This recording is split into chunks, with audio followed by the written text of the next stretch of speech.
very much, everybody. That's really nice. Thank you. We love you. Thank you very much. What a group standing right next to me. I'm honored to have you all with me. Ben, I've only known you, I don't want to say how long. It's too long.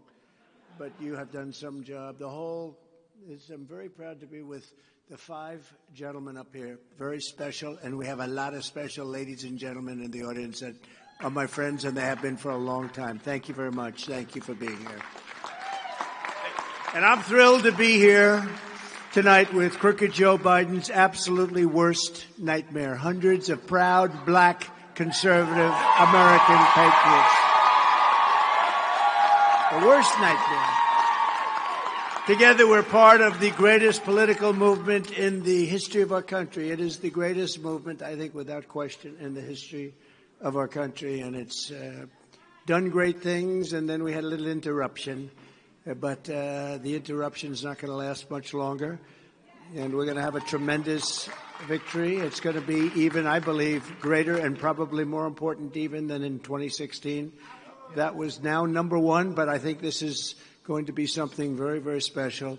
Over the past 8 years, we've energized the Republican Party, and we've expanded the Republican Party. You and I have made it bigger, better, and so much more interesting than ever before, and much more important than ever before.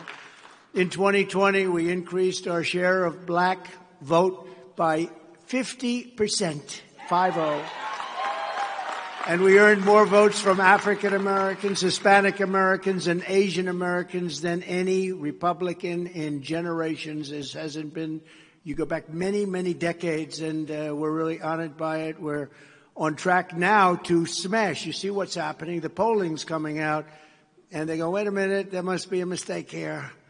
They're saying black people really like Trump. There must be a mistake.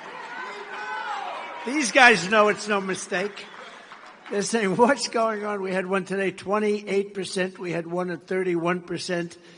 And, you know, I hate to say, when I looked at Romney, does anybody know Romney? Didn't he get 4%? He got 4% and falling. And we're at a number that people are, frankly, if we were 28%, I don't even think we have to do the election. They would just, I think wouldn't they just sort of leave?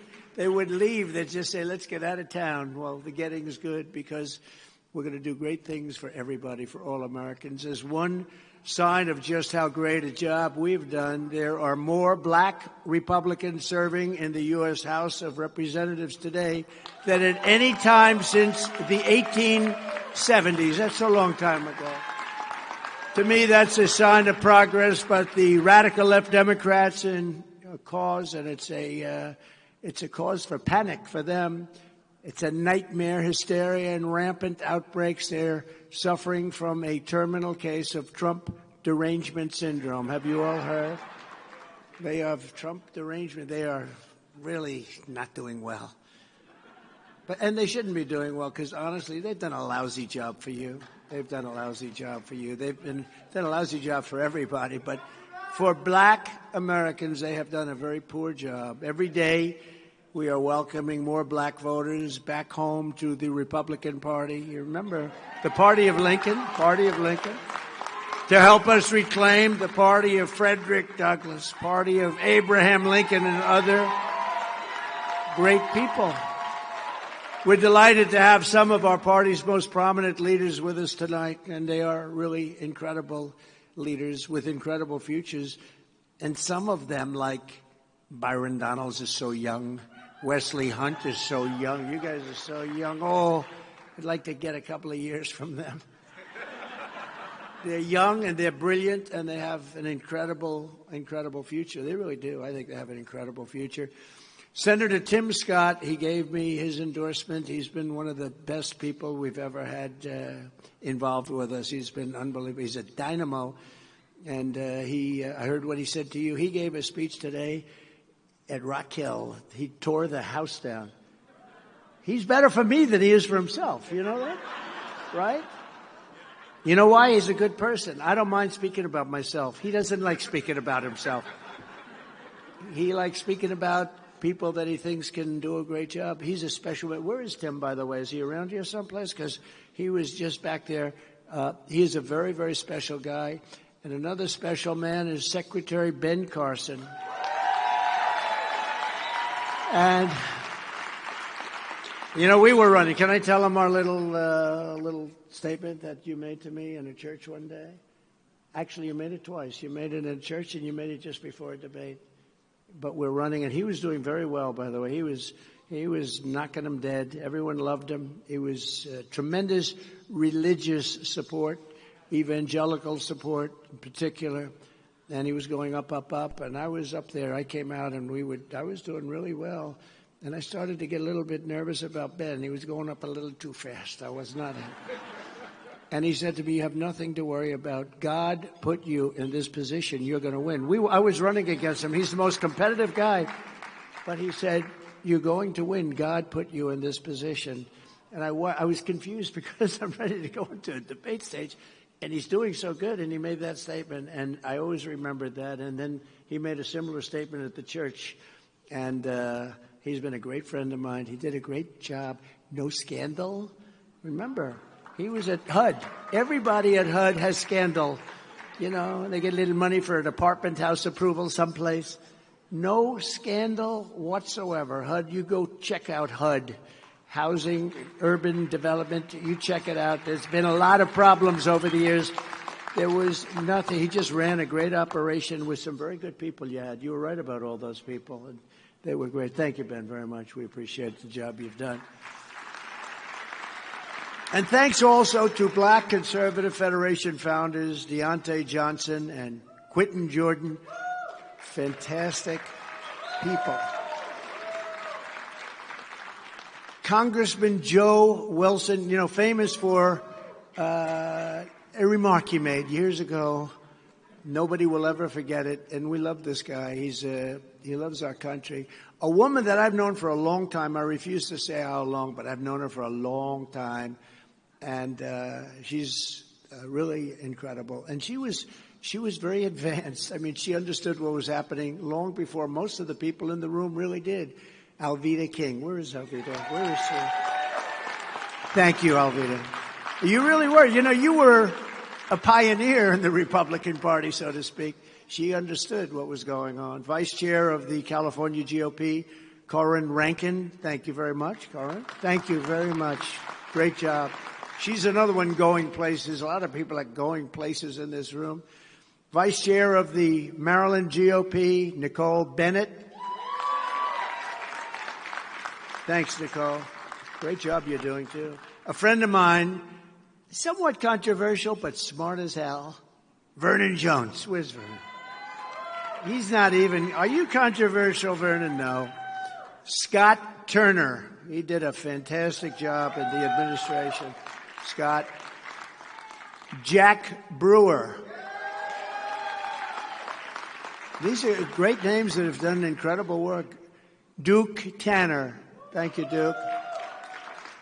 And I granted clemency, a pardon to Duke, and he's gone on to do fantastic things. It's interesting. I can endorse a person, and sometimes they're grateful and sometimes they're not. I mean, I endorsed a few people that you probably read about. They weren't so grateful, were they? Huh? What do you think? And not too much. They weren't too grateful to me, right? And they said, will you run against the president? And he said, I have no comment. That wasn't good. That meant yes.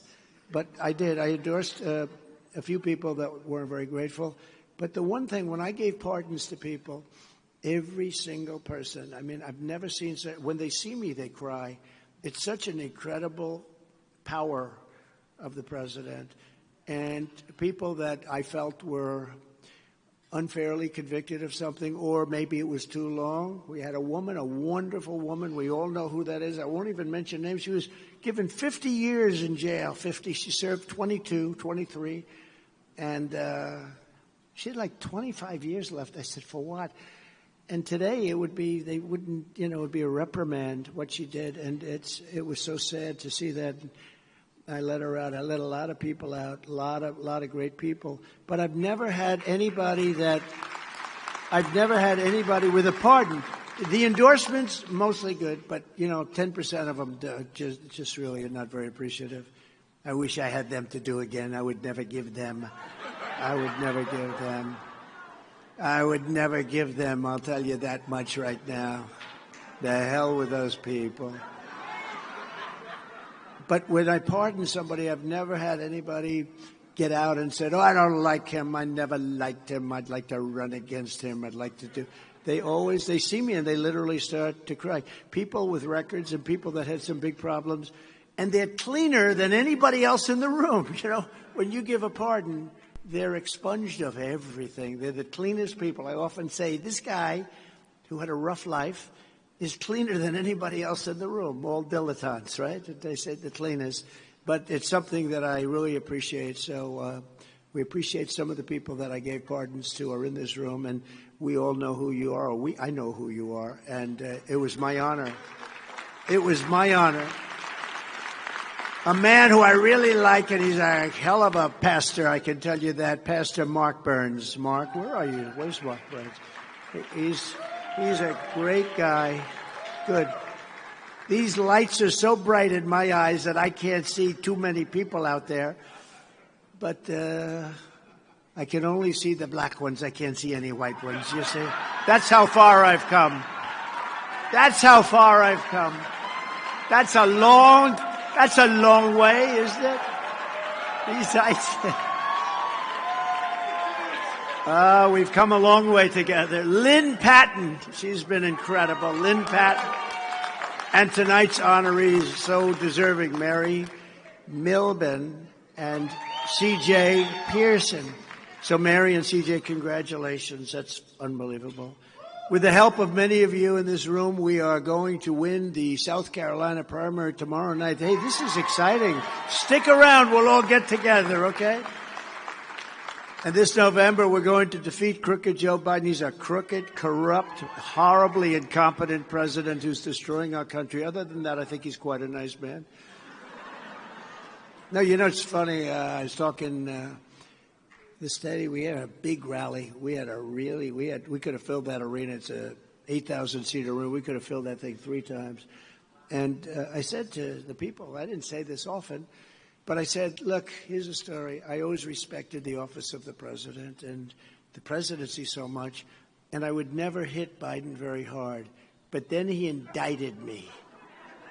He indicted me. I said, I can't believe it. I got indicted. I got impeached, and we won them, thanks to these couple of guys back here. But I got impeached, and Ben was helpful, too, I will tell you. But I got impeached. That was a terrible thing. Should never happen. And it turned out I was right on the impeachment. The phone call turned out to be exactly right.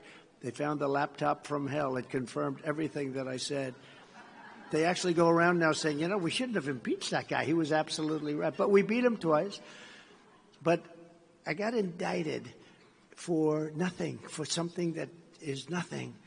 They were doing it because it's election interference. And then I got indicted a second time, and a third time, and a fourth time. And a lot of people said that that's why the black people like me, because they have been hurt so badly and discriminated against. And they actually viewed me as I'm being discriminated against. It's been pretty amazing. But it possibly, I don't know, maybe there's something there. But I got also sued, and a lot of it comes right out. All of it comes out of the Justice Department, or it comes out of the Democrat Party. And it's a disgrace. This is like a third world country. And I say often, Alphonse Capone, I don't know if you know who Alphonse Capone is. This was the roughest, meanest gangster in history. I've been indicted more than Alphonse Capone, Scarface. If he had dinner with you and if he didn't like the tone of your voice, he would kill you that night. You would never see your family again. You were dead. I got indicted. My parents are looking down, say, how the hell did this happen to my son? I never heard the word practically.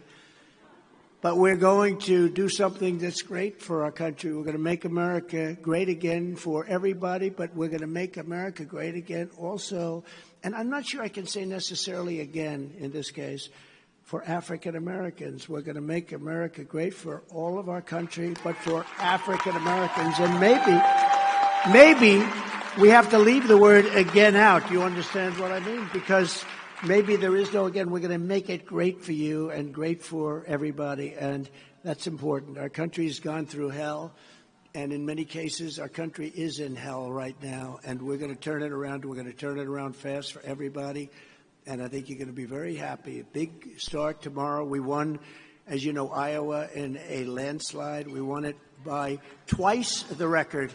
We had the biggest margin ever times 2. That's not bad. We did a number nobody thought. And in all cases, it's been higher than our expectations or anybody's expectations. We went to, as you know, New Hampshire, and we got more votes than anybody in the history of the New Hampshire primary.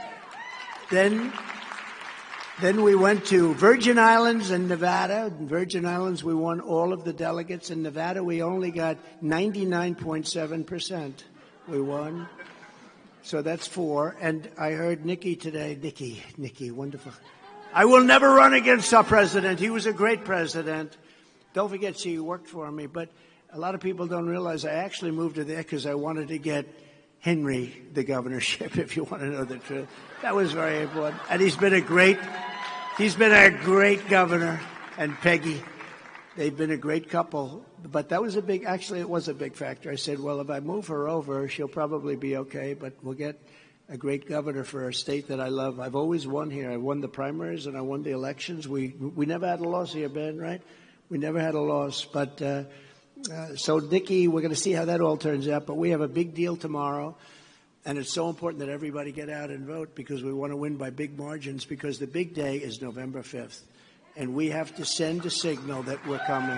We have to send a signal. Our message to the black community in this election will be a very simple one. If you want strong borders, safe neighborhoods, rising wages, good jobs, great education, and the return of the American dream, then congratulations, you are a Republican. It's pretty simple.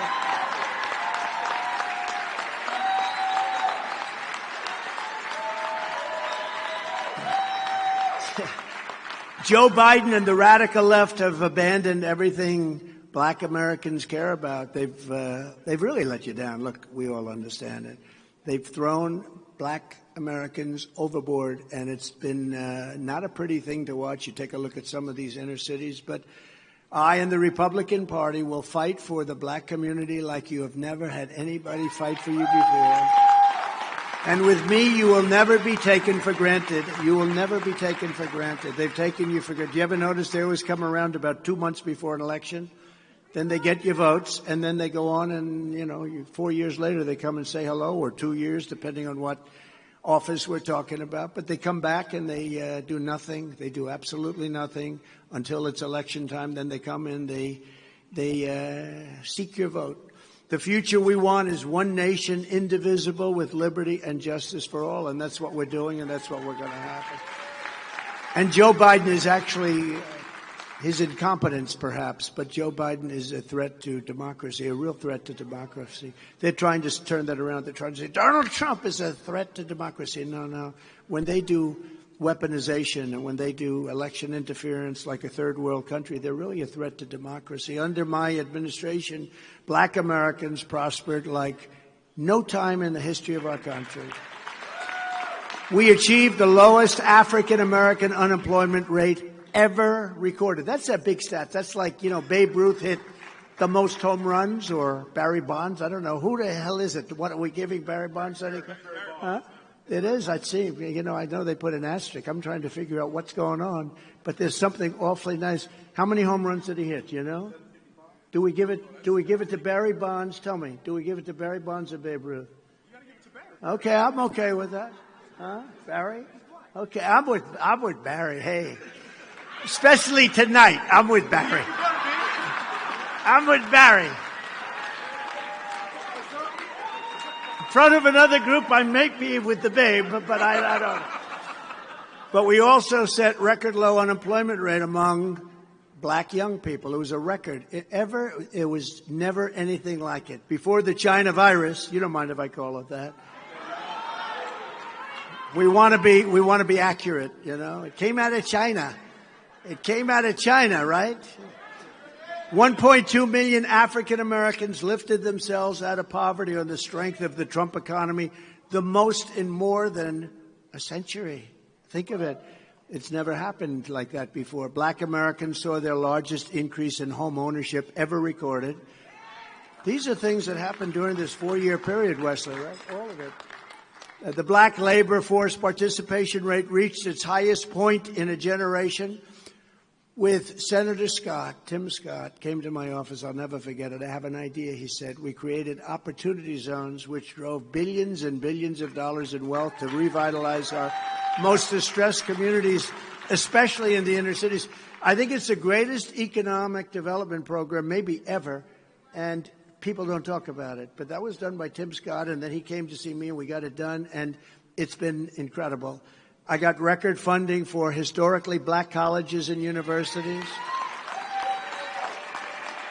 You know, the first year I saw like 45 guys come up. They're the heads of mostly, I think, guys, one wonderful woman, actually. They were the heads of the colleges, and I said, so what are you doing? They said, we come up every year to ask for help, funding. And I said, all right. I didn't think much about it, but I got it for them. The second year they came up, and I said, what are you doing here? Well, we're back again. I said, you have to do this every year? They said, yeah, every year we come up. We never have funding, so we always come up and ask for funding.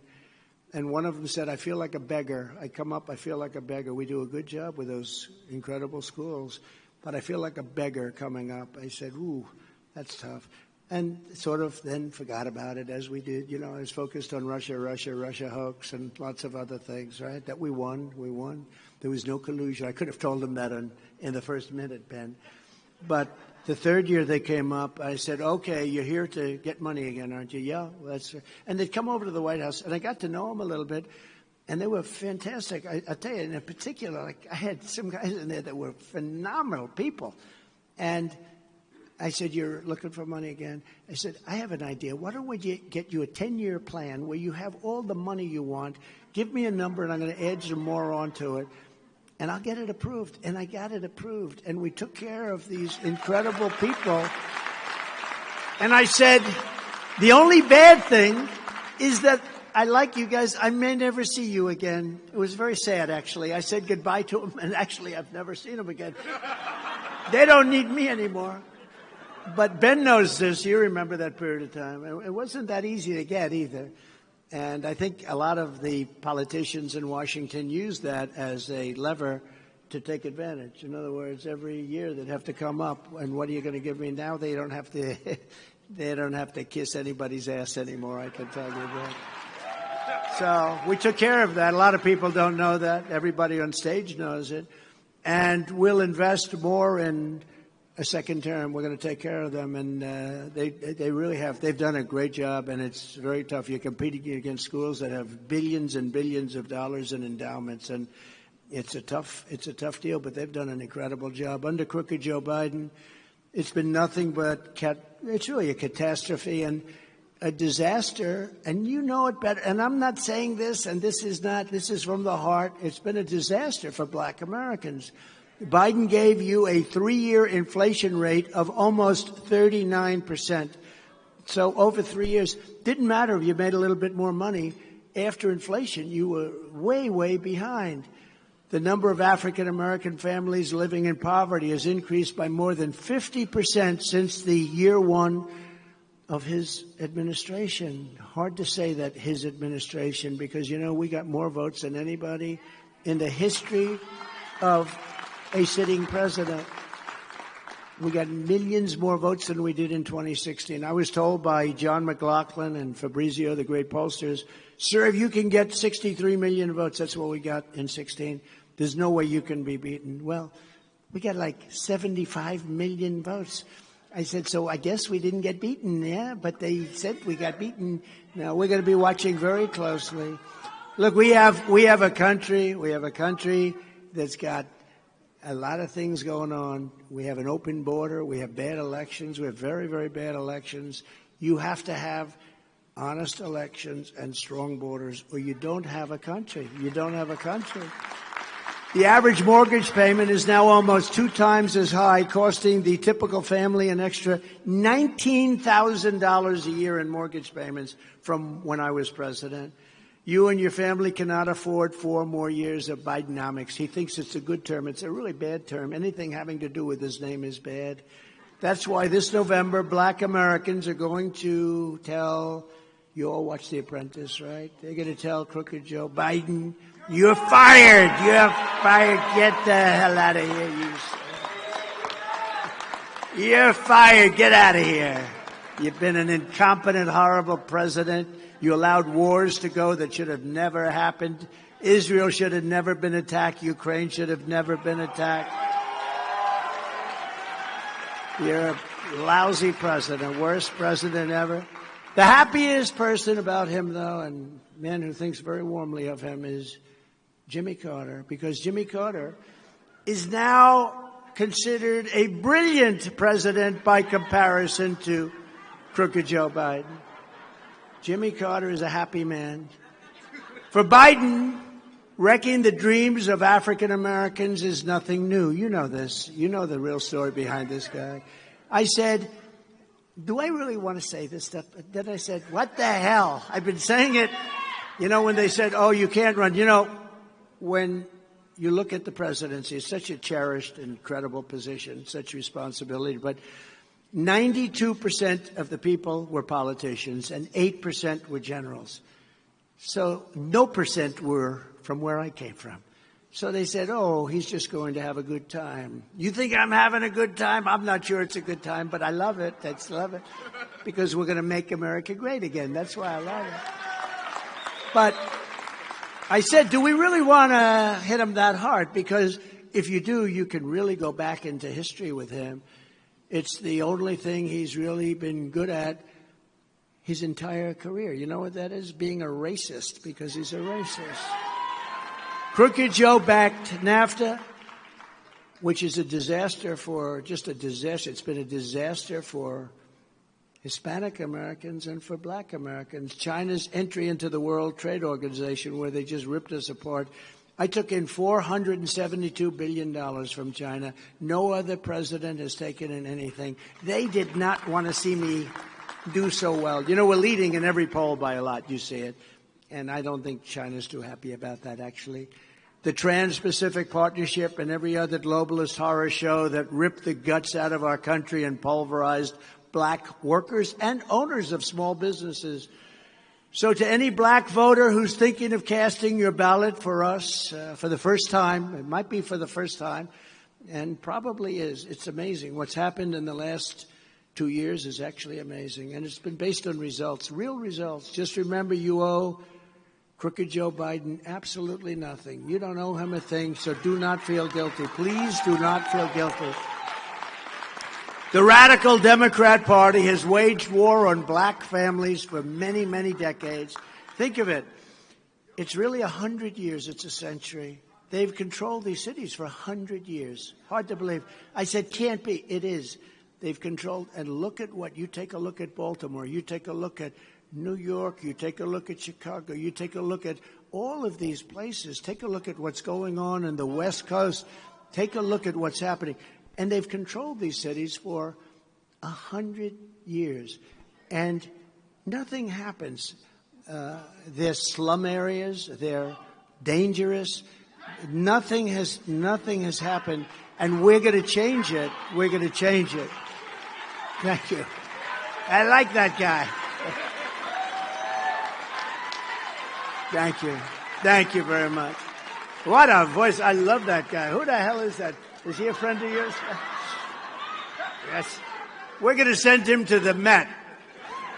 So come join us in the Republican Party and never, ever look back. We're going to do it right. We're going to do it right. On top of everything else, Joe Biden really has proven to be a very nasty and vicious racist. He's been a racist. Whether you like it or don't like it, I happen not to like it. Most of the people in this room happen to not like it. And if somebody does like it, they're not supposed to be here. Biden spent years palling around with notorious segregationists. You know that. He boasted that his home state was a slave state. He was very proud of that. He thought it was great. If you go back and look at his body language and the way he said it, he was very proud of it. He said that he didn't want his children to grow up in a, quote, racial jungle. I don't want my children in a racial jungle.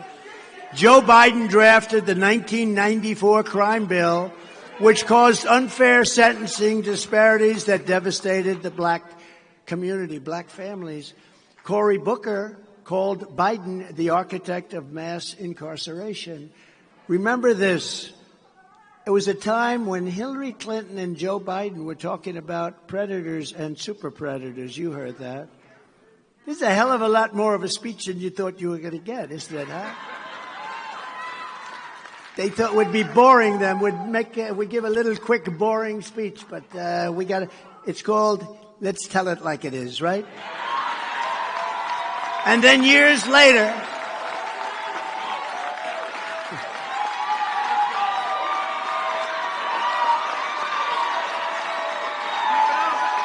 tell it like it is.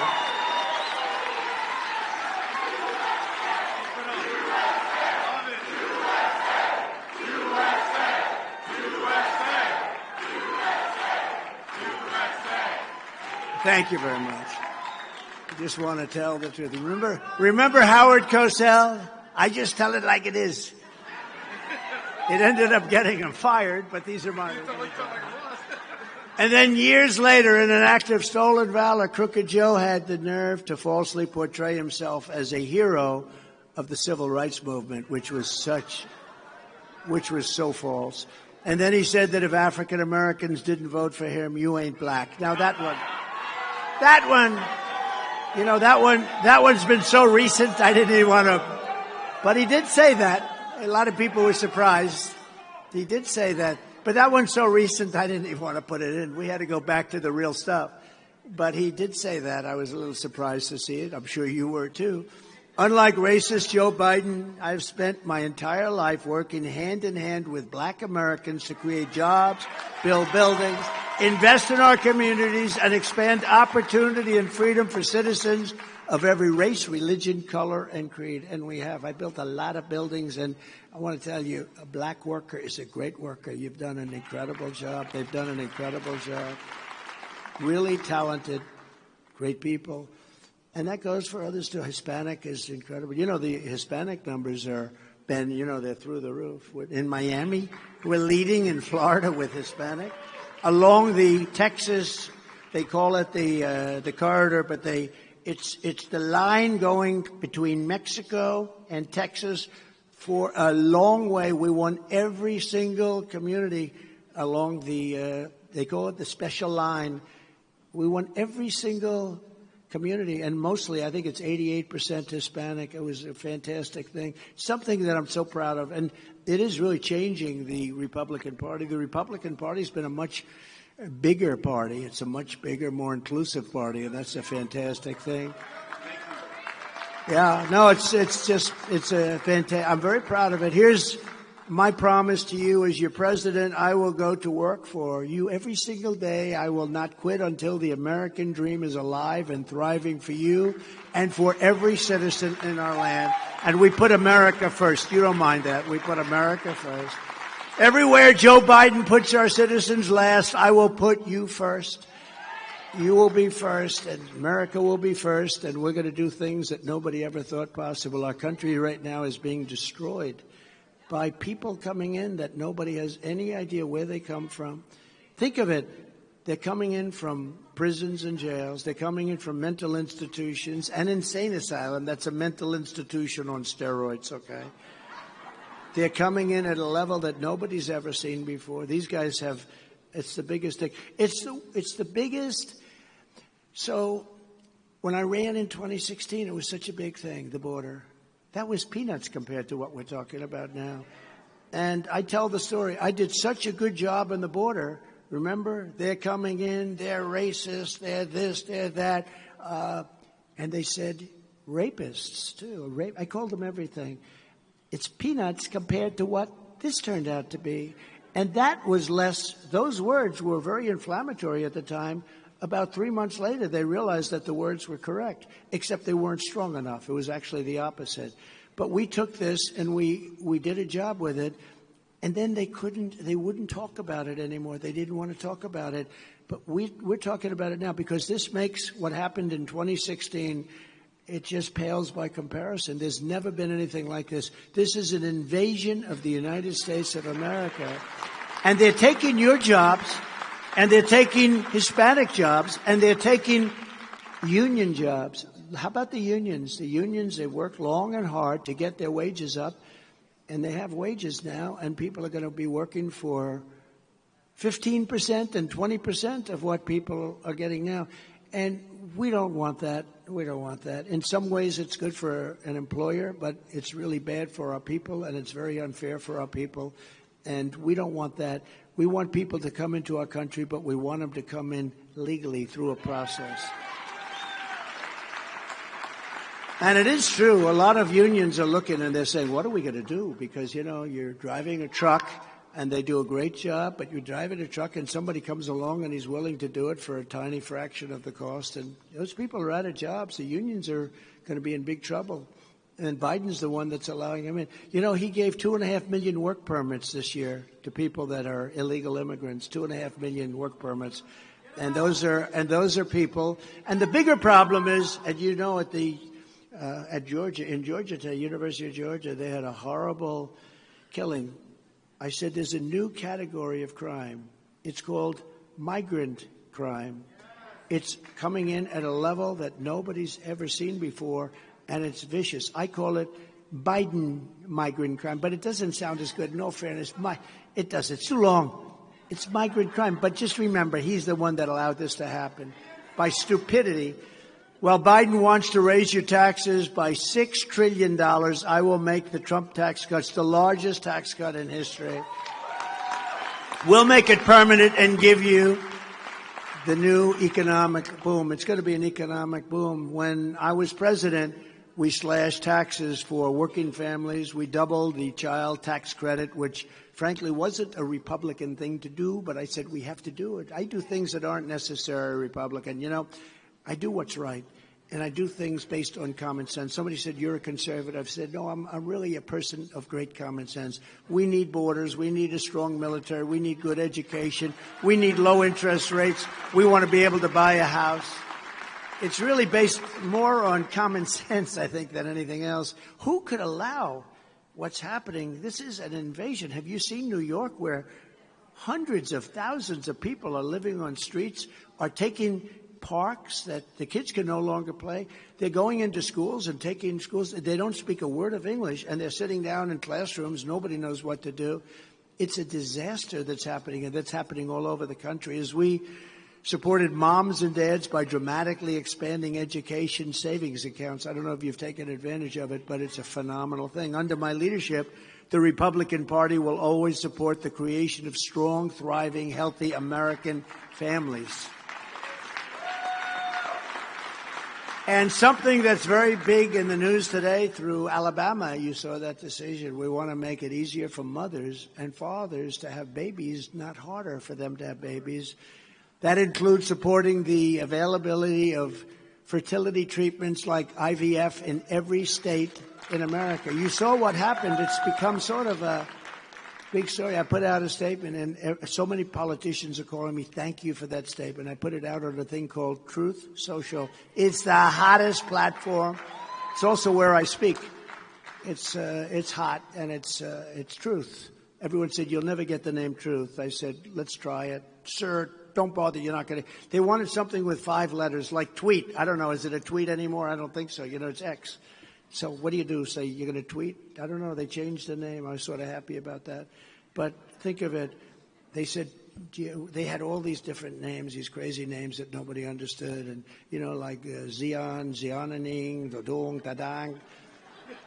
5 letters. I said, ideally 5 letters, like tweet is 5 letters. I said, what about the word truth? Sir, you can't get that. There's no way you can ever buy that. That's generic, and it's just that you're not going to be able to get it, I'm sure. So I said, well, have you checked? No, but I know you can't get it, sir. You know, these are wise guys. These are guys, you pay them a lot of money. They don't know what the hell they're doing. I said, do me a favor. I'm sure you can't get it. Try. So guy walks back into my office. 45 minutes later, he said, sir, you were right.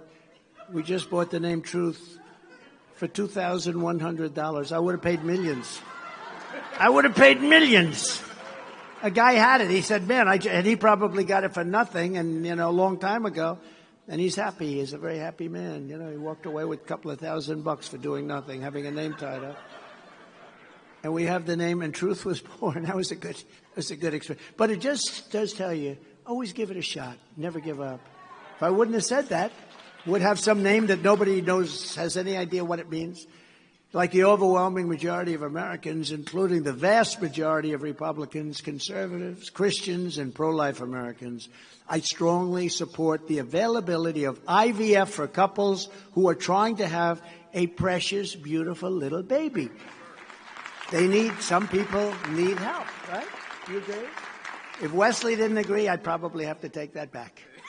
But he agrees because, again, that's common sense. We want to help people. We want to help women. They need help in some cases. Today, I'm calling on the Alabama legislature to act quickly to find an immediate solution to preserve the availability of IVF in Alabama. The Republican Party should always be on the side of the miracle of life and the side of mothers, fathers, and their beautiful babies. And IVF is an important part of that. And our great Republican Party will always be with you in your quest for the ultimate joy in life, and that's to have a baby. So if we can help, we're going to help. Right? You agree with that? A lot of politicians were very happy because they didn't know how to respond to the decision that came down. Now they all know how to respond. I got so many thank you notes from big politicians. They said, "Thank you, sir," because they didn't like what was happening, and now everybody's happy, and I believe that's exactly where it's going to be going. But they needed that little, well, maybe it's called leadership. I don't know what you'd call it. Maybe it's called just being intelligent, but that's what we want. We want to help the mothers. We want to help people that want to have a baby that maybe otherwise would not be able to. I will stop the Biden inflation disaster, and we will, if you don't mind, drill, baby, drill. Watch energy come way down. You know, the inflation was caused, I would say, would you say 100% Byron or 99% by energy, right? 90%. He says 90. Yeah. It was just caused by energy. These guys came out, they stopped the drilling, they stopped everything. Now they're going back to the drilling. Now they're going back to the Trump drilling because the election's coming up. But the day after that, if they should win, because if they win, the country's destroyed. I don't think our country will survive if they win this election. I think it's the most important election. I used to say it about 2016, and I meant it. But 2016 was nothing compared to what we're going through right now. We're laughed at all over the world. People think they can't believe it. We've become a joke. We've become a joke. We're being laughed at. They don't respect our leader. How can you respect a guy? He can't put two sentences together. See the stage? We have 3, 4, 5 steps. We have all over the place. You have stairs. He can't find his way off a stage. Secret Service has to run up to the stage. He'll walk off the front. He has no idea where the hell he is. And he's negotiating with President Xi of China. So tough. There's nobody in Hollywood that could play his role. President Xi, you meet him, he goes, "We must begin negotiation immediately." I said, "Let's talk. Can you chill out a little bit? You ever go to a ball game?" No, it's the first time I met him. He and I were great until COVID, and then I sort of said that was just too much. But we had a great relationship, and first time I met him, "Hello, how are you?" "We must begin negotiation." And he said, "Sure." I like that too. Actually, I respect it. You want to know the truth. In other words, he wants no bullshit. There's something that's okay. We don't have to talk about the weather. It's a wonderful day. Isn't it beautiful? How'd the Yankees do last night? Who cares? I will also pass the Trump Reciprocal Trade Act. That is, if China or any other country makes us pay a $100 or $200% tariff or tax, we will make them pay a reciprocal tariff or tax of 100 or 200% right back. And basically it's saying, and we don't have too many children in the room, and I'm sure most of them wouldn't be too offended by this, it's basically saying, you screw us and we're going to screw you back. That's all it's doing. We're saying if they charge us a tax, they charge us, if we build a car, if we send it to China, they have a massive tax. So therefore it never gets sent. You don't have American cars in China. And you don't have too many China cars here. You know why? Because I put a big tax, 27.5%, any car made in China. And therefore, our automobile companies are doing better. But you have other companies, you have other countries that are really playing that game very big. One of them is Mexico. Deal was made. You know, they've taken 30% of our car business over the last 25 years. That's a lot. 32% to be exact. And they moved it to Mexico. And I was thinking seriously about putting a big tax that any car made across the border, on the wrong side of the border, on the Mexico side of the border, going to put a big tariff on the car, like 30, 40, 50%. The car no longer has any viability. I'll say, come on over and hire our people and build your plant in the United States, and you won't have any tax to pay, right? And we did a lot of that. We did it with different industries, and we did really well. This will bring back millions of great-paying manufacturing jobs and raise wages for workers of all backgrounds. The next pillar of our effort to earn the votes of African Americans will be an ironclad pledge to seal the border, stop the invasion, and send Joe Biden's illegal aliens back home. We have to do this. We have to do this. Have to do it. No country can sustain 18 million people, whatever it's. You can't sustain this. When you go to these cities and they're living in the middle of your best streets, they're living on people's lawns, they throw a tent or they just lie down. It's such a sad thing. I mean, on a human basis, it's tragic. They should have never let this happen. But there's no country can sustain this. And don't forget, generally speaking, they don't send their finest. I got to know most of the leaders, like in South America. They come from all over the world. But you think of South America, but they come from all over. But I got to know them. They're very cunning people. They're street smart people. Our guy's not street smart. Our guy doesn't have it. You know? What are you going to...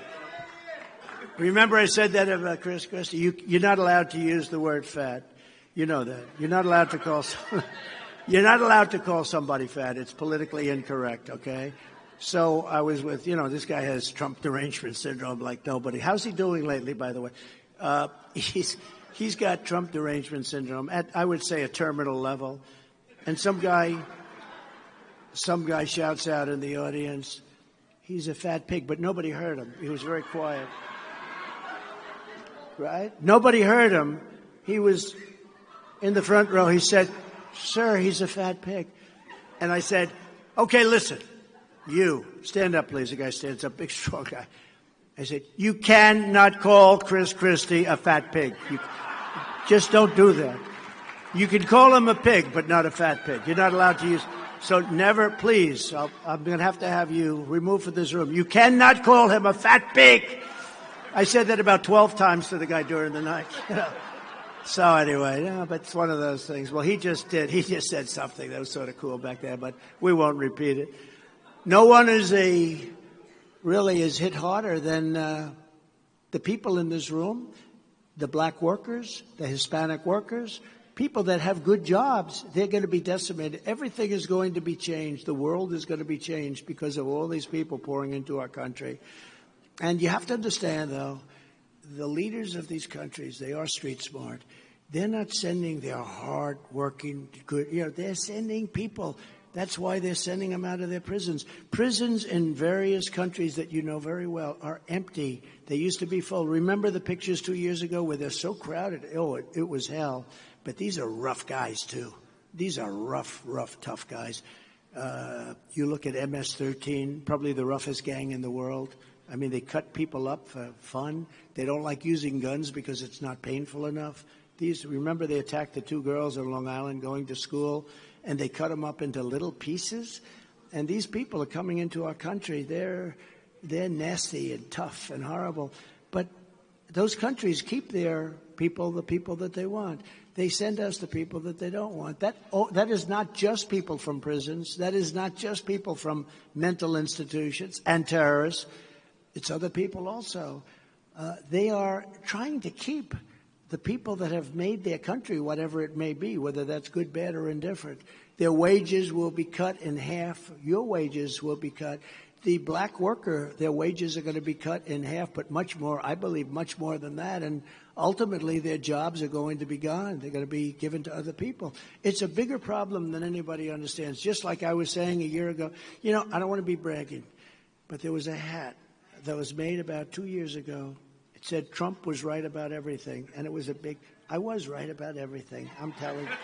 I was right about everything. And what's happening now is something I said, if you allow these massive numbers of illegals in, you're going to have a crime wave, the likes of which has never been seen. It's now starting. I'm surprised it took as long as it took. But you're having a crime wave now, a different crime wave. But you're having a crime wave, the likes of what has never been seen before in this country. I just can't believe it took a couple of years. I guess they were getting comfortable in the country, and then they said, all right, now it's okay to start beating up policemen. But the crime wave is really big. It's migrant crime. It's really big. It's a terrible thing. And you add that to the crime that was already very high.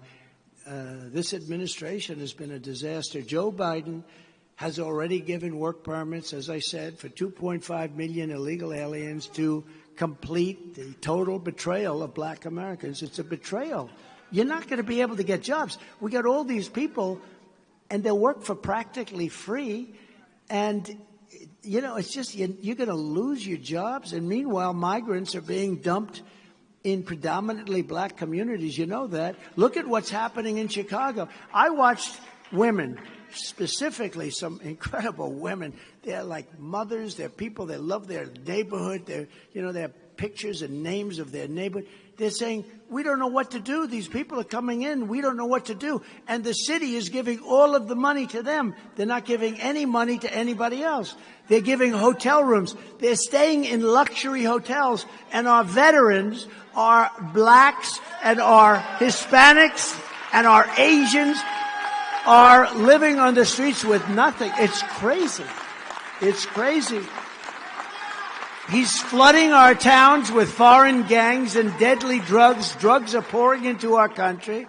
But these women, I don't know, and for some reason it seems to be in Chicago, in particular, the way they have a group. It's just wonderful, beautiful black women that are saying, what are you doing to us? You're destroying our way of life. That's going to be that way all over the country. It's going to be that way all over the country. On day one, I will terminate every open borders policy of the Biden administration, and we will begin the largest domestic deportation operation in American history.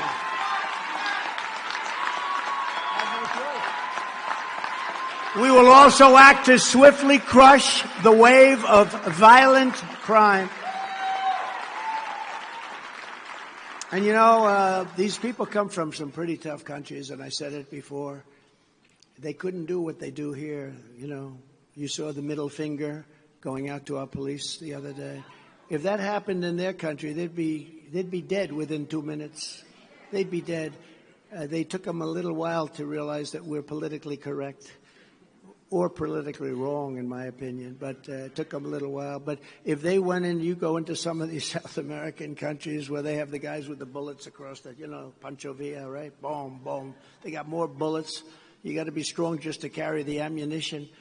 And I got 28,000 of them to protect our border. Don't forget, I told Mexico, you have to give us 28,000 soldiers. The president of Mexico laughed at me. He said, why would we do that?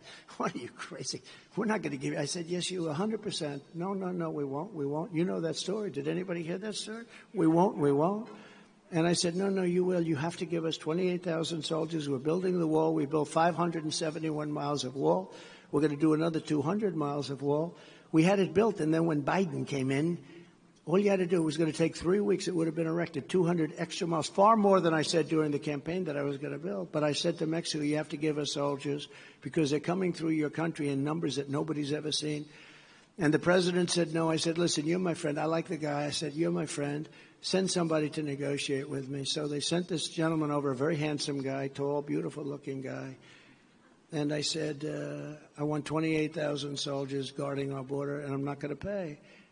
And they said, we're not going to do that. We had a woman from the State Department. It was a very nice woman. She worked on Mexico exclusively for 25 years. I said, give me the top 10 things that you want. I'll get all 10 of them. they said, she said, sir, you're wasting your time. We've been after this for 20 years. Like catch and release in Mexico, like remain in Mexico, like your title where you have sick people not allowed into our country because they will give disease to other people that would never have happened. You have a lot of very sick people, and we all have a heart. We want to take care of the people. We can't have them come into our country and infect our country. And all of these things, I had 10 things. I went to Tom Homan, who you know, he's a tough guy. I went to a couple of other, Brandon Judd, great people, and they're very strong. Our border was the strongest it ever was. I said to him, no, you're going to give it to me. No, he said, I'm not going to give you 28,000 soldiers. I'm not authorized to do that. I said, I promise you, you're going to give it. Now, you're going to give us 28,000 soldiers, and we're not going to pay for them. And they're going to go from east to west or west to east. I'll take it either way. And you're going to give us 28,000. No. He says, no way. I said, way. And he said, no. And then I said to him, here's the story. You're going to give us the 28,000 soldiers. We're not going to pay. And if you're not, we're going to put a 25% tariff on every car that you have made that you stole out of America. We're going to give you a 25% tariff. Every single car and every product that's made in Mexico that comes into the United States is going to have a 25% tariff placed on it. And if you're not going to give us the soldiers, it goes into effect on Monday morning at 7 o'clock in the morning. It was a Friday. And he said, sir, you ever see a guy choke like over a putt or over a pitch by a guy that throws a ball at 100 miles? It's like, oh. And you could see he was a little choky. He was getting a little bit choky. May I have 5 minutes? I said, to call the president of Mexico. Yes, sir, to call the... He comes back in about 3 minutes. He goes, we would be delighted to provide you with 28,000. And that's why we had the lowest numbers, the best numbers in the history of the border, the history of our country by far. We also did 2 other things. Drugs were down 57%. Now, drugs are 10 times higher than at any time. The drugs are pouring into our country. There's nobody to stop them. It's not just people. And human trafficking, and it's almost always with women. It's women. And you think of it almost as an ancient crime. You know, when you hear human trafficking, you don't think about it as today in this world. Well, it's worse today than it was 1,000 years ago. And the reason is because of the computer, because of the Internet. They search the Internet for women, and they grab them. It's an unbelievable, horrible thing, and it's big business. It's getting to be as big as the drug business. And we're going to stop these people. We're not going to do it. We did a better job on that than anybody's ever done. We had it because it was very hard to get them in. They'd have women put in trunks of cars. It was vicious. And we had it large. We had a big portion of it stopped. I mean, these are violent people, very smart, but violent, streetwise people. And we had so much stopped, and we did such a good thing. And then when he took over, he let it all expire. The person from the White House, from the Secretary of State's office, from State Department, she couldn't believe it. She said, you got every one of the 10 things we've been trying for 25 years. You got every. I said, I told you. I got every single one. I got things. Remain in Mexico. That was a big thing. When you come up, if you want to come through Mexico, that's okay. But you're going to remain in Mexico until you're approved to come in, of which a very small portion got approved, like about 4%. But you are going to remain in Mexico. You had to see Tijuana. You had to see something. They became like one of the biggest cities. It was a mess. I said, they can't come into our country. We did such a good job. If Joe Biden, somebody told him he looks great in a bathing suit. Now he's 81 years old. And I don't know. I'm not sure that Cary Grant, do you know Cary Grant? He was this very handsome guy. I'm going to put it more in this. Sidney Poitier, I thought he was very handsome, right? When he was 81, I'm not sure he looked great in a bathing suit. I don't know if anybody looks too great in a bathing suit at 81. What do you think? Maybe these guys look good in a bathing suit. But if he was told by his genius political consultant, some genius that probably gets $1 million a day, sir, you look great in a bathing suit. Go to the beach. Remember, he couldn't lift the chair. You know what the chair weighs? Like about 3 ounces. It's made of aluminum. It's meant for young children that are 4 years old to be able to lift them for their grandfather. Remember, he gets the chair, and then he can't lift his feet out of the sand. And somebody was saying that this is a good look. It's not a good look. And it's also not a good look to be out on a beach on a Tuesday and a Wednesday and a Thursday. You know, maybe Saturday and Sunday, Ben, but, you know, when you got a guy that can't get his feet out of the sand, he's falling over, he can't lift a chair, and it was a pathetic sight, actually. And all he had to do, but if he went to the beach and left the border alone, just left it alone, he would have the greatest border that we've ever had.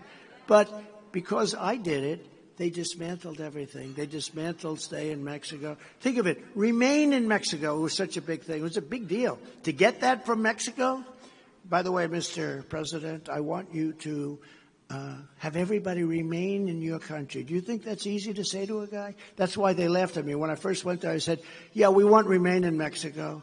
We want this, we want that. But the big thing, 28,000. We want 28,000 soldiers. And they laughed at me. They said, this guy must be stupid. How could he ask for something so ridiculous? Within 10 minutes, they were agreeing to everything, you know. You got to have the people that know how to sell. And if they don't know how to sell, you got the wrong people. She worked 25 years. She was a good woman, by the way, but she worked 25 years. She got nothing. I worked 10 minutes. I got the whole damn thing. I'll give you another example. In France, the leader, Macron, right? You know that, right? So I was told, and they're very, they're very difficult, actually. And I was told very strongly that they're going to put a big tax on our companies doing business in France. Emmanuel. And they were going to put a massive 25% tax on American companies doing business in France. Why? You know, we don't want that. Why is that? We don't do it to them. So I called up my Treasury Department. I said, go and negotiate and tell them if they put the tax on, we're not going to be happy. They did. They came back a week later. They said, they won't do anything. Sir, it's been passed by the legislature. So I said, I don't care if it was passed by 10 legislatures. Tell them we're not going to take it. I said, you got 2 more days. Come back. They came back. They didn't bring the turkey. So I said, watch a grown-up do it. These are all geniuses. They're all smart guys. Spectacles, nice spectacles, brilliant guys, all brilliant. They can't do crap.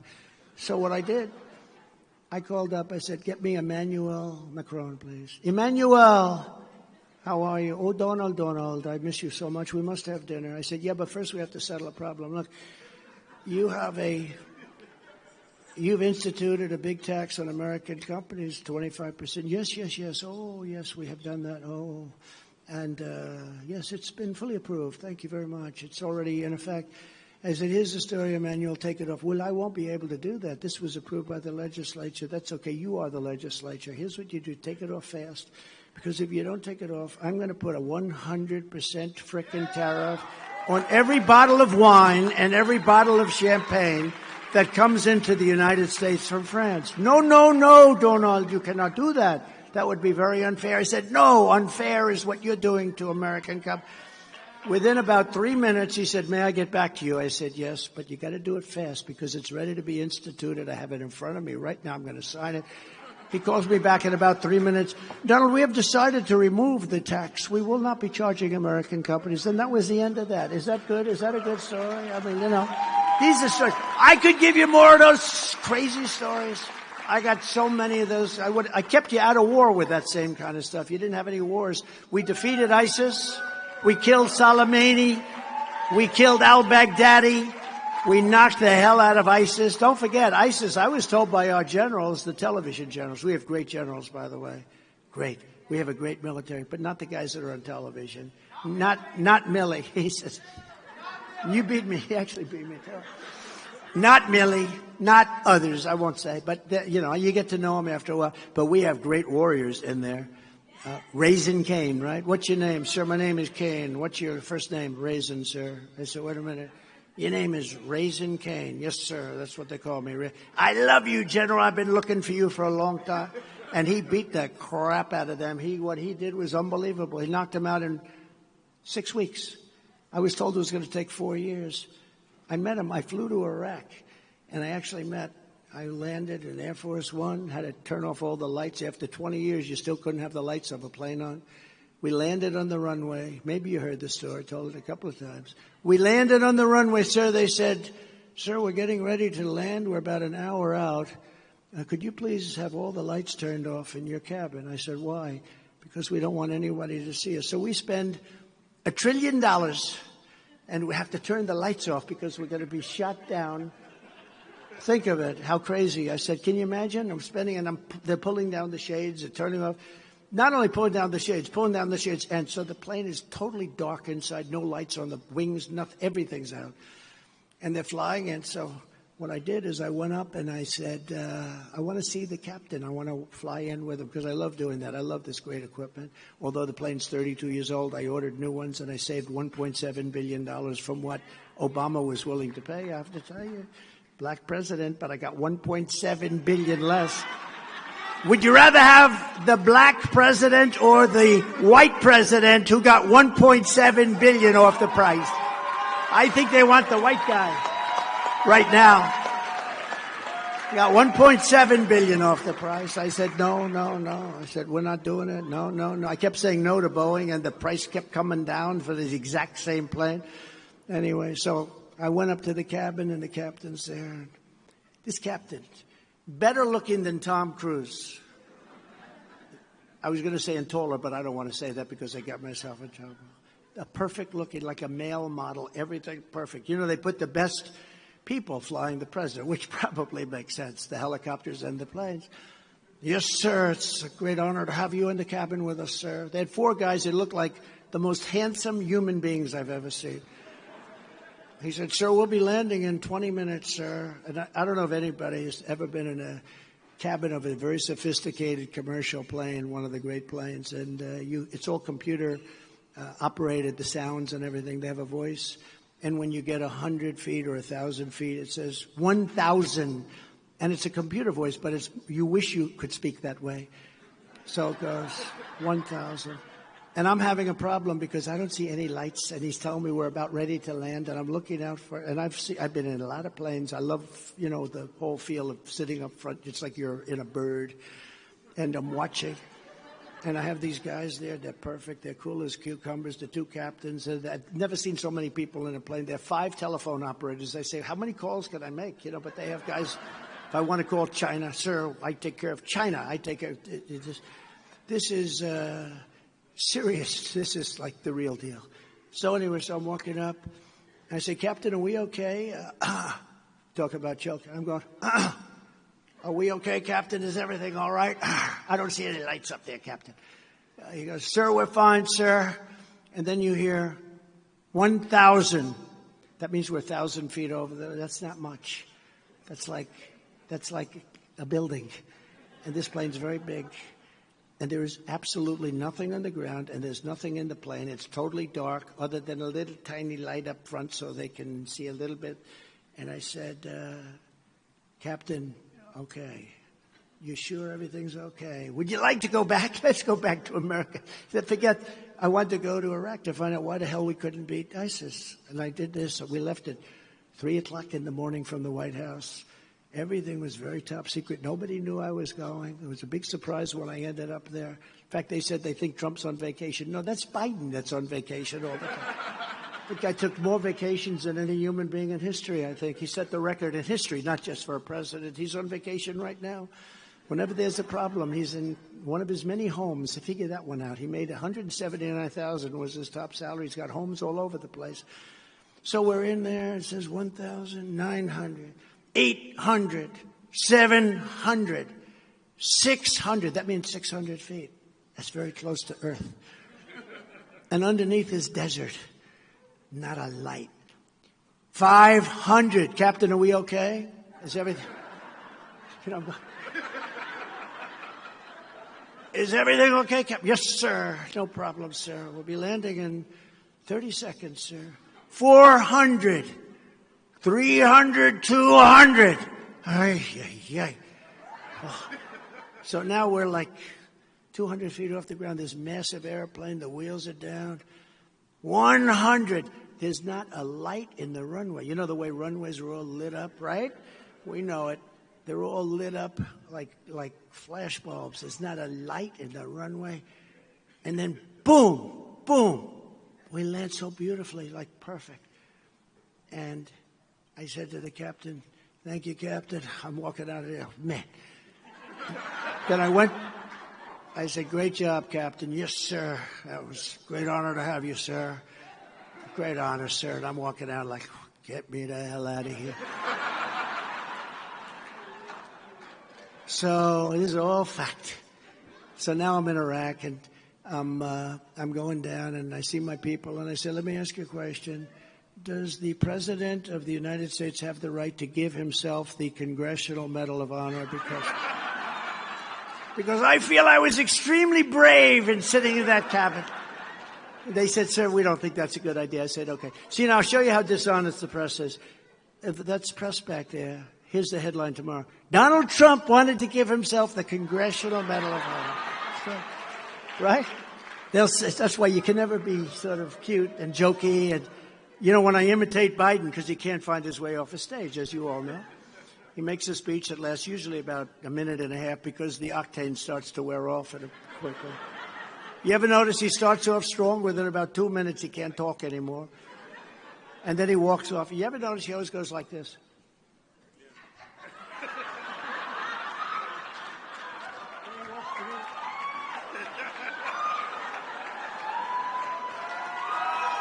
Then he comes back up to the mic, and he's looking. He's totally lost.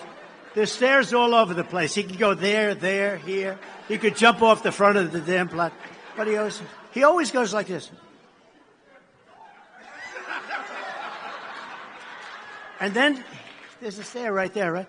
Then he starts.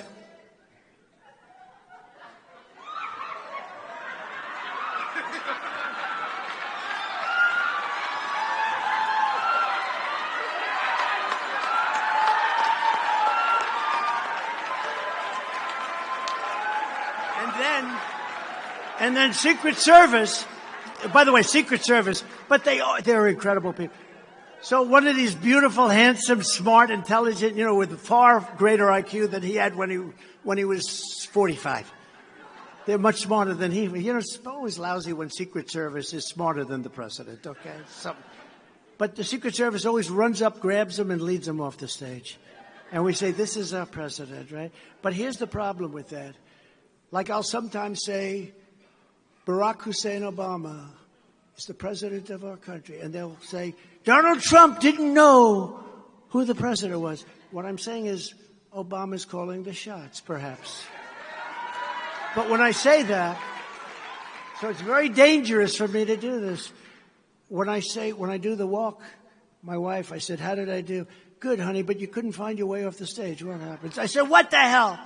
They say that Donald Trump couldn't find his way off. They know it's not true. So I don't do too much imitation of that anymore. I don't do it. But do we have a good time? What the hell? Right? No, it's true. No, being sarcastic, I interchange names all the time. Every time I interchange a name, and I do it in sarcasm, every time I interchange a name, they say, Donald Trump didn't know this one from that one. I know exactly what the hell Don't forget, I'm up here now rapping to you guys for 45 minutes without any notes because this stupid teleprompter wasn't working. So I could say, like Biden, he'd go like this. If the teleprompter, sometimes no matter how good the equipment, they don't work, right? So if Biden lost the teleprompter, first of all, he's no good with the teleprompter anyway, even when it does work. How about when he takes questions from the press? He has notes. Because when I was in the White House, I remember I used to get these tremendous skirmishes. I'd scream, and I had that idiot from CNN. I had all, and we won. We did win. I had a lot of fun. But think of this. Jim from NBC. And he's like, yes. Mr. President, what's your favorite color of the ice cream and flavor of the ice cream? Okay. Then he picks up a card and he reads the answer. My favorite color is black. But my favorite ice cream is vanilla. Okay. So think of it. The press asks him questions. They ask him questions And he reads the answers. That never happened to you. Did that ever happen to you? No, they ream us, right, with questions, but it never happened with us. But since Biden took office, over 29 major cities have seen a 30% increase in murders or higher. They've never had a crime wave like this in the country. It's going to get much worse because of migrant crime. Last year, Washington, D.C. had the highest number of murders in 26 years. We have a capital where people are afraid to go there now. They're getting murdered. They go there from South Carolina. They go there from different places, and they come home in a box. No one has suffered more than black Americans from the pro-crime agenda of white liberals. Most of the violent crimes in these cities are committed by a small handful of dangerous repeat offenders, many of whom have been set loose by Marxist prosecutors. They don't want to go after them. And radical district attorneys who are too focused on locking up Republicans. They do. They really. I have more people after my ass than anybody. I don't think there's ever been a criminal, the worst criminal in history has not had the kind of attention that I've had. And that's weaponization. That's trying to inflict pain on your political opponent. We've never had that before in this country. You do have it a lot in third world nations, but we are becoming a third world nation. Like citizens of all backgrounds, black Americans want to live in safety, and that is what I will deliver as your president. You want safety more than anybody else. You want safety. You want to be able to go get a loaf of bread and not be shot. I will bring back the rule of law in America, and your community will be safe. I promise you that. As president, I gave our police officers the support and the resources to do their jobs and to do their jobs properly. We did a great job with that, and crime was way down. We also passed groundbreaking criminal justice reform. We wanted that. And nobody wanted it more than our great black citizens. They wanted it. They came to my office. We had a tremendous guy named Van Jones. You know Van Jones? He works for CNN, so nobody watches. But he came to my office along with a few other people. He was brought in by my very brilliant son-in-law, Jared, who's probably liberal, but I don't want to talk about it. A brilliant student from Harvard, probably liberal, but anyway, he says, Van Jones would like to see you, and a couple of others. I said, I'm not a big fan of Van Jones. He said, no, it's so good, it's criminal justice reform. Van Jones comes in.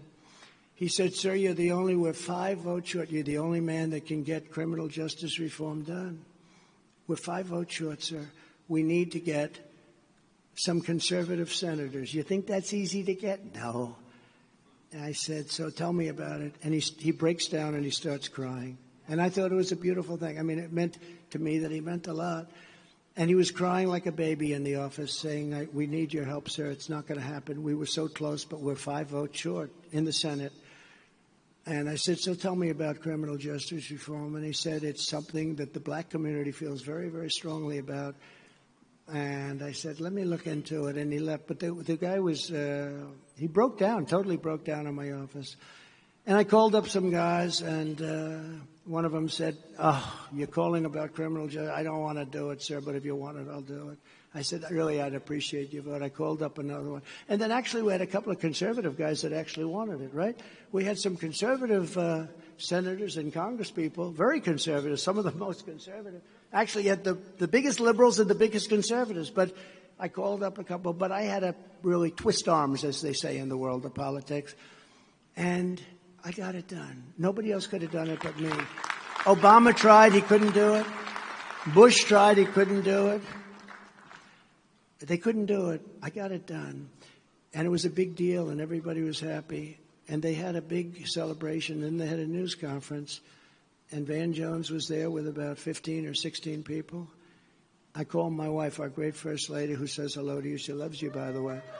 I called our great First Lady, and I said, honey, I did something really good. Watch this, because the man is right there that I did it for. And he broke down in my office. He really wanted it. It was very beautiful to watch. He wanted it really for the black population. It's a very important thing. You know, you've been trying to get criminal justice reform for 60 years, where people are put, like some of our friends, they're given 50, 60-year jail terms for something that they should be given almost no jail term. And it was a serious problem. But I said, baby, watch this. It's going to be beautiful. He's going to say great things about me. I love that. Look, I don't care who you are. If you're watching television and somebody's on it, they say nice things about you, you tend to like them. Or you tend to at least want to watch. We can all be cool. I don't care. But I said, watch this, honey. It's really important. What we did is something really special. Nobody else could have done it but me. I'm the only one who could have done it. And so watch how nicely he'll recognize me. So he gets up. He goes, today we got criminal justice reform. I want to thank Reverend Al Sharpton. He had nothing to do with it. He said, I want to thank Jim Jones. I want to thank Jim Smith. I want to thank Irving Schwartz. I want to thank this. I want to thank that. I want to thank this. He's reading a list. He never mentioned my name. And I say, Van Jones, someday I'm going to get you, Van Jones. It's true. You know that? He never mentioned my name. My wife said, congratulations, darling. Great job you did. Then he never mentioned my name. And I thought that was terrible. And you can't do that stuff, you know. You can't play those games. Black conservatives understand better than most that some of the greatest evils in our nation's history have come from corrupt systems that try to target and subjugate others to deny them their freedom and to deny them their rights. You understand that. I think that's why the black people are so much on my side now, because they see what's happening to me happens to them. Does that make sense? I've heard that. When I did the mugshot in Atlanta, you know that mugshot is number one. Elvis Presley's number two, and Frank Sinatra's. They had Frank Sinatra for fighting, and they had Elvis for, I don't know, something in a gas station. He tried to hold up a gas station. I don't know, something. Elvis.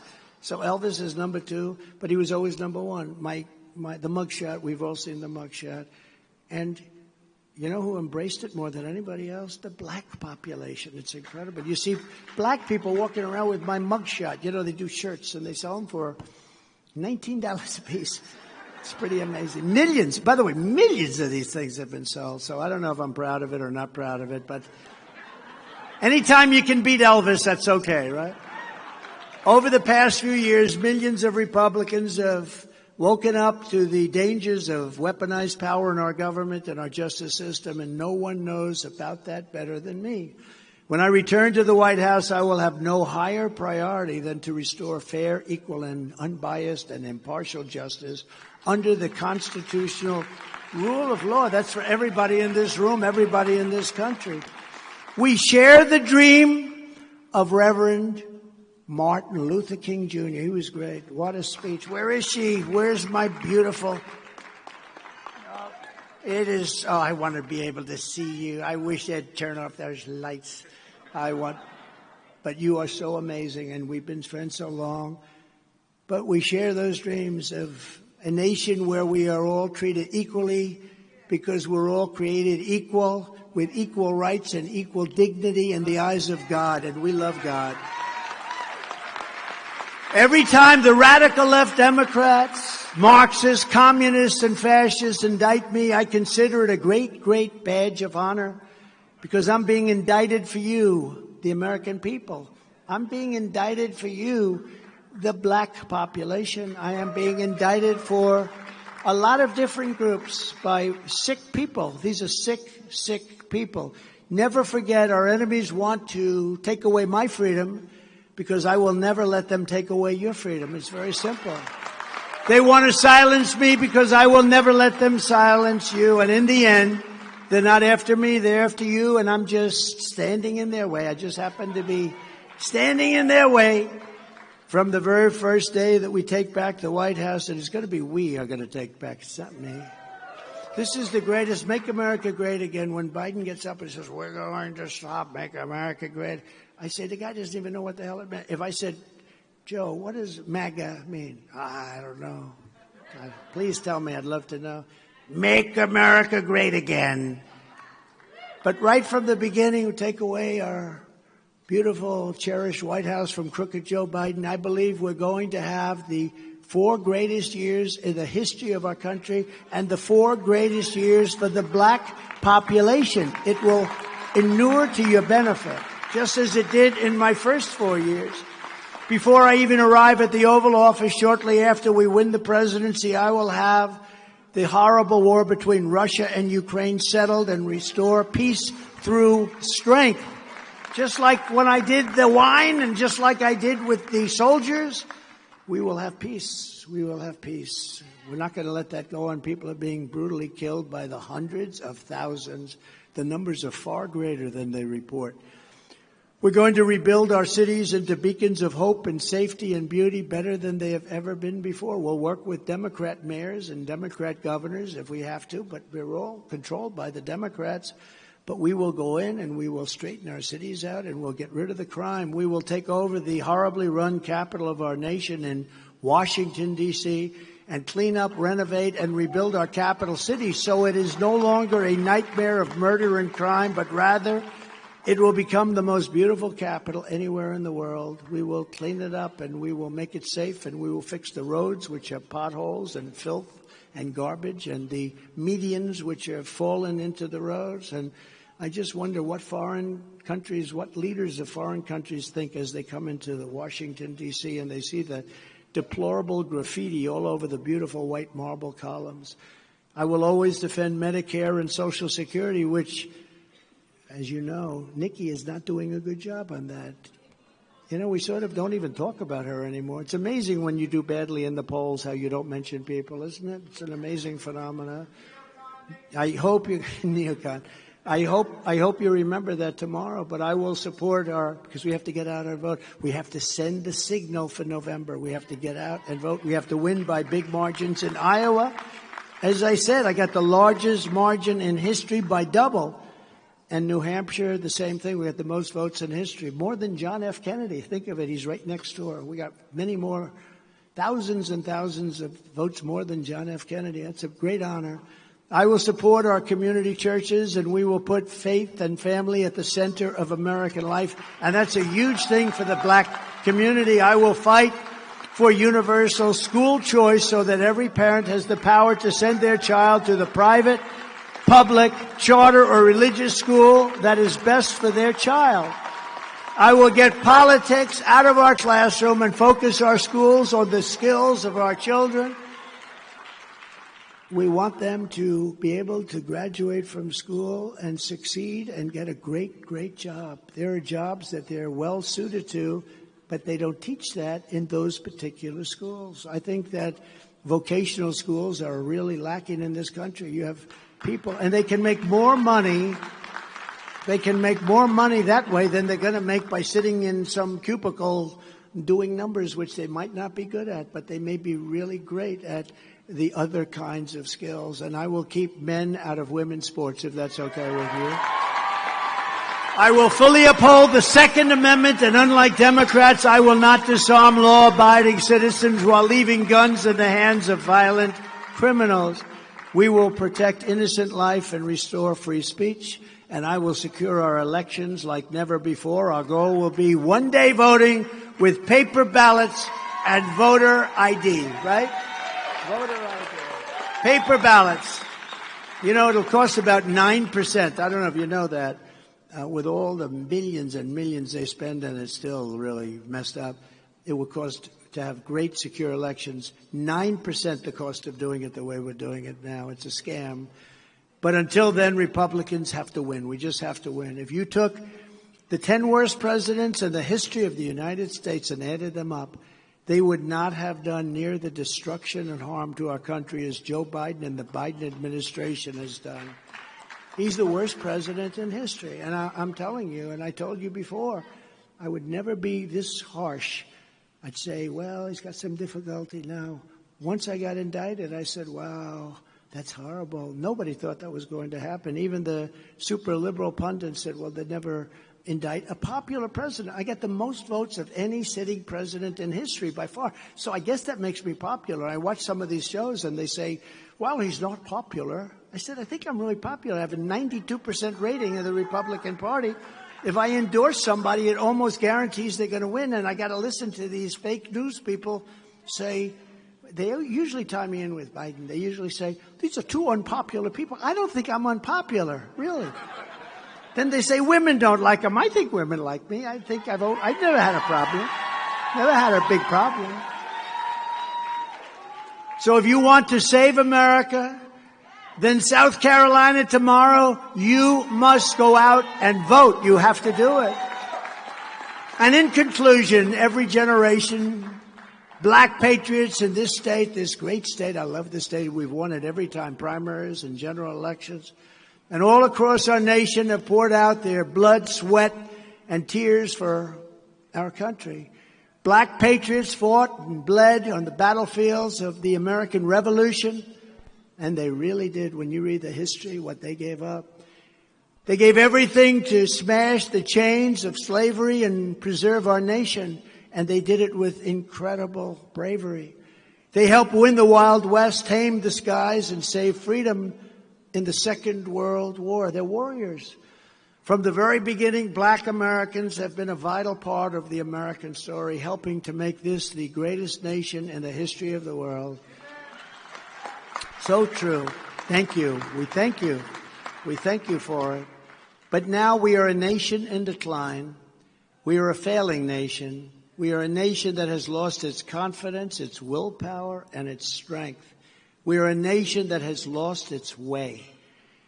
But we are not going to allow this horror to continue. 3 years ago, we were a great nation, and we will soon be a great nation again. We have to be. We have to be. It was hardworking patriots like you who built this country, and it is hardworking patriots like you who are going to save our country. We will fight for America like no one has ever fought before. 2024 is our final battle. With you at my side, black Americans. Again, nobody has ever seen poll numbers like this. If we could guarantee this for 9 months, we could, you see this? All my friends right here, you're going to be in that position that you're looking for in California, too. I predict. You're doing great. But all of these incredible people, all of these people, they're so great. If we could come in just at the numbers we have now, there's no way we can be defeated. We have to come in. We have to win because we're going to lose our nation. We will demolish the deep state. We'll expel the warmongers, these stupid, crazy warmongers from our government. They want to go out and kill everybody, and they don't understand. They want to kill everybody for no reason whatsoever. Countries that don't want us, countries that have people, they're dying all over the place. We're dropping bombs all over the Middle East again. Here we go with stupid people dropping bombs. We'll drive out the globalists. We'll cast out the communists, Marxists, and fascists. We'll throw off the sick political class that hates our country. They absolutely hate our country. And we will evict crooked Joe Biden from the White House on November 5th, 2024. He's been very bad to you. He's been very, very bad to you. The great silent majority is rising like never before. And under our leadership, the forgotten men and women will be forgotten no longer. They will be forgotten no longer. They weren't forgotten during that 4-year period. It was a glorious period for our nation. Again, the best job numbers from every single group. Women, men, people with beautiful diplomas from MIT, Harvard, from the Wharton School of Finance, the greatest. People with no diploma from high school. Every single group was doing better than they had ever done before. We're a movement, and it's a big movement. It's the biggest movement in the history of our country. Make America great again, MAGA. And you are going to be the biggest part of it. I believe you could be the biggest part of it. We are one movement, one people, one family, and one glorious nation under God. And together, we will make America powerful again. We will make America wealthy again. We will make America strong again. We will make America proud again. We will make America safe again. And we will make America great again. Thank you very much, everybody. We love you all. God bless you all. God bless you. Thank you.